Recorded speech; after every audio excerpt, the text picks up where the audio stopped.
Imagina que el mundo todavía no existe. No hay sol, no hay luna, no hay tiempo como lo conoces, no hay nombres, no hay caminos, no hay historia, solo hay silencio. Pero no un silencio vacío, un silencio vivo, como si el universo estuviera conteniendo el aliento antes de hablar. Y entonces, en esa oscuridad original, aparecen dos fuerzas, no con cuerpos, no con coronas, sino con pensamiento, con palabra, con intención. Porque en el Popol Vuh, la realidad no se crea con martillos, se crea con una frase. Y aquí viene lo inquietante. Este libro no es solo un mito bonito de dioses y héroes. Es un mapa mental, una explicación brutalmente humana de 3 preguntas que siguen quemándonos por dentro. ¿De dónde venimos? ¿Por qué sufrimos? ¿Qué nos hace verdaderamente humanos? Y mientras lo escuchas, vas a darte cuenta de algo. Los quichés, los mayas de las tierras altas, no te están contando fantasías, te están contando una verdad simbólica, que la vida es una prueba de inteligencia, de corazón y de destino, y que la muerte no es el final, la muerte es una puerta, y detrás hay un lugar que no perdona la soberbia, Xibalbá. Así que hoy te voy a llevar sección por el Popol Vuh, como si estuviéramos juntos frente a una fogata antigua, escuchando a los abuelos narrar el origen del mundo. Y te advierto, cuando lleguemos a los gemelos héroes, vas a sentir que alguien te está enseñando, en secreto, cómo se vence al miedo. Respira, porque vamos a entrar. Esto no es un cuento, es memoria. Antes de la acción, el Popol Vuh hace algo hermoso. Se presenta, te dice, esto es lo que sabemos, esto es lo que recordamos, esto es lo que dejamos escrito. Y ahí está una clave. El Popol Vuh que conocemos fue escrito con letras del alfabeto latino, después de la conquista, por sabios indígenas que no querían que su mundo se borrara. No es un libro europeo, es un corazón indígena usando tinta nueva para salvar una memoria antigua. En esta primera sección, el texto establece tono y misión. Hablará del origen del cielo y la tierra, hablará de la creación del ser humano, hablará de los linajes y la legitimidad del pueblo quiché. Pero sobre todo, el prólogo te prepara para el método del libro. Aquí la palabra tiene poder, aquí pensar es construir, aquí nombrar es traer a la existencia. Y ahora sí, volvemos al principio de todo. La creación primera. ¿Qué hay amanecer? En la oscuridad primordial no hay caos violento, hay calma. Y dentro de esa calma existen los creadores, figuras como Corazón del Cielo, que no es un señor, sino una fuerza del universo, rayo, trueno, energía, mente. Los dioses se reúnen, deliberan y crean como crean los sabios, con estrategia. Primero, hacen la tierra. Y el Popol Vuh lo describe como si la tierra saliera del agua, como si el mundo emergiera de lo profundo. Después, levantan montañas, abren valles, trazan ríos. Es una creación ordenada, casi arquitectónica. Pero luego surge un problema. Un mundo vacío no cumple la intención. Así que crean animales, venados, pájaros, jaguares, y les piden algo decisivo. Hablen, díganos nuestros nombres, alábennos. Pero los animales no pueden, solo chillan, rugen, graznan. Y aquí viene el primer golpe filosófico. Los dioses no buscan halagos por vanidad barata, buscan conciencia, buscan una criatura capaz de reconocer el orden del cosmos, de nombrarlo, de recordarlo. Los animales quedan como habitantes del bosque, guardianes del mundo, pero no como portadores de la memoria sagrada. Entonces los creadores intentan algo más difícil, crear al ser humano. Los primeros intentos de humanidad. Barro y madera, el hombre de barro. Primero hacen al hombre de barro, y suena lógico. La tierra da forma, el agua da vida, pero falla. El barro es frágil, se deshace, no se sostiene, no habla con claridad. Es una imagen poderosa. Hay personas y sociedades que nacen sin estructura interna, que se derrumban ante la primera lluvia del destino. Los creadores lo ven, ese ser no puede cargar la misión, así que lo deshacen. Segundo intento, el hombre de madera. Y aquí, atención, la madera ya tiene firmeza, ya camina, ya habla un poco, se multiplica, habita el mundo. Pero hay algo terrible, es un humano sin corazón, no tiene memoria sagrada, no tiene respeto, no reconoce a quien lo creó. Son seres funcionales, pero vacíos, como si fueran gente que trabaja, camina, habla, consume, pero nunca se pregunta quién es ni para qué vive. Y entonces llega el castigo, una gran destrucción, una limpieza del mundo. El texto lo cuenta con imágenes memorables: lluvia, oscuridad, confusión y algo aún más simbólico. Los objetos se rebelan, la piedra de moler, las ollas, las herramientas, hablan contra esos humanos de madera, como diciendo: nos usaste sin conciencia, viviste sin respeto, ahora te enfrentamos. Algunos sobreviven deformados, se convierten en seres que recuerdan a los monos, una explicación mítica del origen de ciertos animales, pero también una advertencia: si el humano pierde el corazón, retrocede en su humanidad. Y justo cuando crees que la creación ya fue, el Popol Vuh te dice: no, falta lo más grande, porque antes de que exista el humano verdadero, hay que vencer a los falsos dioses. Los soberbios del cielo. Pukuk Kish y sus hijos. Aquí entra una sección fascinante. El mundo todavía no tiene sol claro, no tiene amanecer completo. Y en ese tiempo aparece un ser arrogante. Pukuk Kish, 7 Guacamayo. Se cree el sol, se cree la luna, se cree el centro del universo. Brilla por fuera, presume joyas, dientes, ojos resplandecientes. Pero su brillo es engaño, es vanidad, apariencia. Y entonces surgen los héroes que lo enfrentan. Hunahpu e Ixbalanque, los gemelos héroes. Pero ojo, todavía no llegamos a su gran historia. Aquí apenas estamos viendo su esencia. Son inteligencia y estrategia, no fuerza bruta. Le tienden una trampa, le quitan el falso resplandor, lo humillan, lo derriban, y con eso el mundo se limpia de una luz mentirosa. Luego vienen sus hijos, otras figuras de exceso y presunción, y también son derrotados. Esta sección funciona como un mensaje directo. Antes de que nazca la humanidad verdadera, debe caer la soberbia que se disfraza de divinidad. Debe caer el yo soy el centro. Y ahora sí, para entender por qué los gemelos son tan importantes, tenemos que ir hacia atrás, a la historia del padre. El juego de pelota y la llamada de Xibalbá.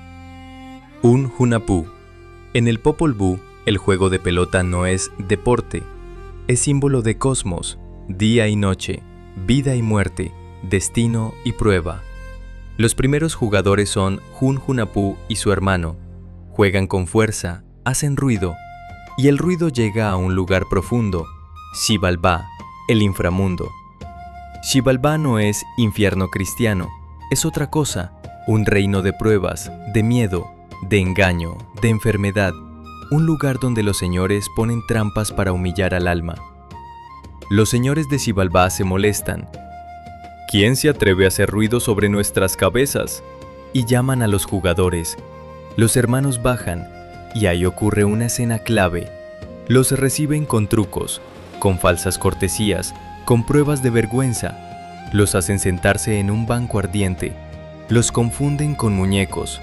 Los obligan a pasar la noche en casas de tormento y finalmente los derrotan.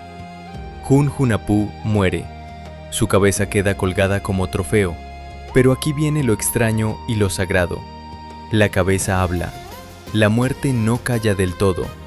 Y de esa cabeza, de ese resto que el inframundo cree que ya venció, nace la siguiente generación. Una joven se acerca, escucha, recibe el misterio y queda embarazada. Así nacen los gemelos. Ahora entiendes, los gemelos no nacen de la comodidad, nacen del choque entre destino y oscuridad, nacen como respuesta del universo a una injusticia, y lo que viene es la parte más poderosa del Popol Vuh. Los gemelos héroes. La gran victoria sobre el miedo, infancia, señales y llamado. Los gemelos crecen con señales de destino, son hábiles, observadores, saben que su historia no es pequeña. Llega el momento, también son llamados por Xibalbá. El inframundo quiere repetir la victoria, pero esta vez no bajan 2 ingenuos, bajan 2 inteligencias entrenadas. Las pruebas del inframundo. Xibalbá intenta lo mismo, burlas, trampas, humillación, pero los gemelos ya conocen el lenguaje del engaño. Vienen las casas de prueba. Oscuridad, cuchillos, frío, jaguares. El mensaje es claro, Xibalbá no te mata de golpe, te desgasta con miedo, te confunde, te quita dignidad. Pero los gemelos responden con algo que parece simple y es enorme. Calma, más astucia, más cooperación. Donde uno cae, el otro sostiene. Donde hay terror, ponen estrategia. La muerte como parte del plan. Y aquí viene una de las escenas más impactantes. Los gemelos aceptan morir, pero no como derrota, sino como movimiento maestro. Se dejan sacrificar, se transforman, regresan. Es una lección espiritual disfrazada de mito. Hay muertes que son fin, y hay muertes que son transformación. Los señores de Xibalbá se confían, y entonces los gemelos hacen el truco final. Un espectáculo de poder, de resurrección, de magia. Los señores piden el secreto, y ahí cae el inframundo, porque Xibalbá no cae por fuerza, cae por su deseo de controlarlo todo. Al final, los gemelos ascienden, y su destino se eleva al cielo. En algunas lecturas se vuelven cuerpos celestes, ordenan el mundo, anuncian el amanecer. Y ahora, con el engaño derrotado, con la soberbia caída, con el inframundo en su lugar, los creadores pueden hacer lo que querían desde el principio, crear al ser humano verdadero. La creación del hombre de maíz. Carne de memoria. Esta es una de las secciones más famosas y más bellas. Los dioses buscan el material correcto, ni barro frágil, ni madera sin alma. Entonces aparece el alimento sagrado, el maíz. El maíz no es solo comida, es cultura, es calendario, es trabajo comunitario, es vida almacenada. Los dioses muelen el maíz, lo convierten en masa, y con esa masa forman al ser humano. Y el resultado es distinto. Estos humanos hablan, piensan, recuerdan, tienen una visión tan clara que los dioses se inquietan, ven demasiado, saben demasiado. Entonces ajustan su percepción, no para humillarlos, sino para darles un destino humano. Porque ser humano también significa caminar con preguntas, no con omnisciencia. Aquí el Popol Vuh te está diciendo algo profundo. El humano verdadero nace del alimento sagrado y del trabajo colectivo. El humano verdadero es el que recuerda y agradece. La conciencia es un don y una responsabilidad. Y cuando ya existe el ser humano, falta algo más. Que exista un pueblo, que existan nombres, que existan casas, montañas, templos, caminos, es decir, que exista historia. Migración, dioses, patronos y fundación quiché. Cuando la memoria se vuelve nación. En esta última gran parte el Popol Vuh cambia de ritmo, pasa de mito cósmico a relato de origen político y genealógico. Aparecen los primeros padres y los primeros grupos. Se habla de peregrinaciones, de búsquedas de lugar, de alianzas. Surgen deidades patronas como Tojil, asociadas al fuego y al sostén del grupo. Se narran pactos, pruebas, consolidación del poder. Y aquí hay que entender el propósito. El Popol Vuh también es un documento de legitimidad, una forma de decir, este linaje tiene raíz sagrada, esta casa gobernante viene de un origen verdadero. Se mencionan nombres de ancestros, se enumeran generaciones, se describen fundaciones de ciudades y centros ceremoniales. Es como si el libro dijera, ya te conté el universo, ahora te cuento mi pueblo dentro del universo. Y al final queda una sensación solemne. La historia humana es frágil, puede perderse, puede quemarse, puede callarse, pero mientras alguien la cuente, mientras alguien la recuerde con respeto, la raíz sigue viva. Cierre poderoso. Lo que el Popol Vuh te deja en las manos. Cuando terminas el Popol Vuh, te das cuenta de que no leíste un mito, Leíste una respuesta indígena, inteligente y poética a la gran pregunta: ¿qué significa existir? Y la respuesta no es una sola, son varias, como semillas. Que el mundo nace del pensamiento y de la palabra. Que la vida requiere conciencia. Sin conciencia, el humano se vacía. Que la soberbia puede brillar, pero es luz falsa. Que el miedo tiene un reino, y ese reino se puede vencer con inteligencia y unión. Que venimos del maíz, de lo sagrado cotidiano, de lo humilde que sostiene, y que un pueblo no existe solo por sangre, sino por memoria. Y si lo piensas bien, hoy tú y yo seguimos viviendo el mismo drama del Popol Vuh. Seguimos intentando ser humanos verdaderos, no de barro que se rompe, no de madera que olvida, sino de maíz, con corazón, con gratitud, con historia. Así que la próxima vez que veas el amanecer, recuerda que en este libro, el amanecer no es un paisaje, el amanecer es una conquista. Y si alguien te pregunta por qué importa el Popol Vuh, tú puedes decirle: porque hay libros que se leen con los ojos, y hay libros que se leen con la raíz. Y este se escucha como si el tiempo mismo estuviera hablando.